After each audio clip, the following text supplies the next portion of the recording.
Welcome to Rental Revolution Academy. Today we're going to talk about articulation.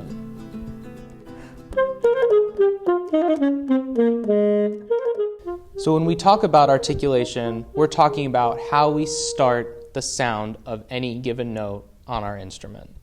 You're going to want to make sure that this mouthpiece and the tip opening are aiming at the back of your throat. So you'll notice as I turn to the side,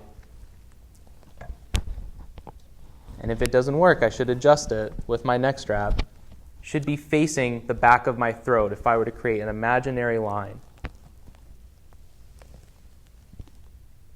Like that. Once that's settled, again, we need to think about where is our tongue hitting on the reed and or the mouthpiece. If you're using too much tongue in general, you'll notice that the sound is really big.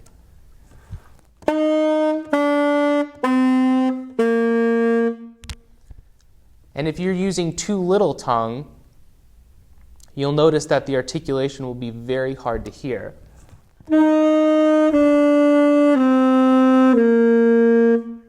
So, like most everything else with the saxophone, we have to find a balance. What you want to do is find a mirror, big or small, and just be able to see your face. What you want to do is stick your tongue out and point to the correct spot on your tongue.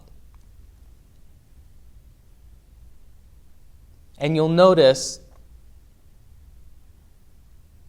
it's about a fingertip length from the tip of your tongue. Once you find the correct position on your tongue in the mirror, what you want to do is now apply that to the mouthpiece and the reed. The space that you're going to be hitting is actually the tip of the reed and the tip of the mouthpiece at an angle. So if this is your tongue, it's going to be hitting the tip of the reed and the tip of the mouthpiece at an angle. If this angle doesn't exist and you start hitting it from the bottom, which happens to a lot of us when we start playing the saxophone, you're going to get a sound like this.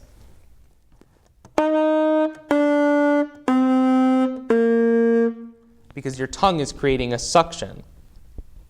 Now, if your tongue is too high and it's not hitting the reed at all,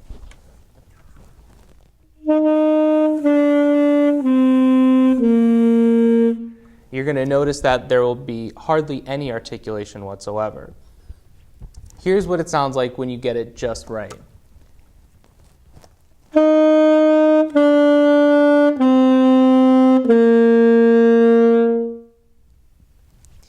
Since this is happening inside of my mouth, I'm going to try to demonstrate with one hand how quickly my tongue is actually hitting the tip of the mouthpiece and the reed as I articulate each and every note.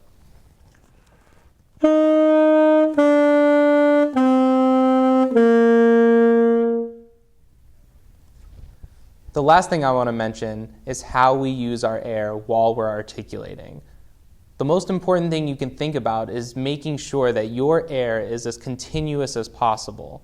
So what I mean by that is, without the articulation, the sound should be like this.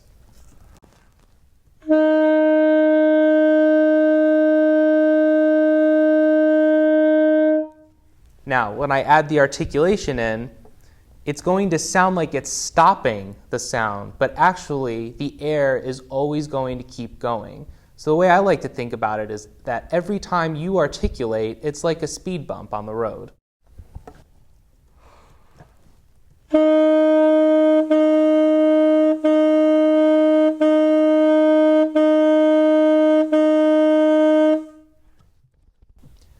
So remember that the two most important things are tongue placement, right, up against the reed and the tip of the mouthpiece, and also how we use our air, making sure that the air is continuous. If you do these two things, you'll be able to create so many different articulations.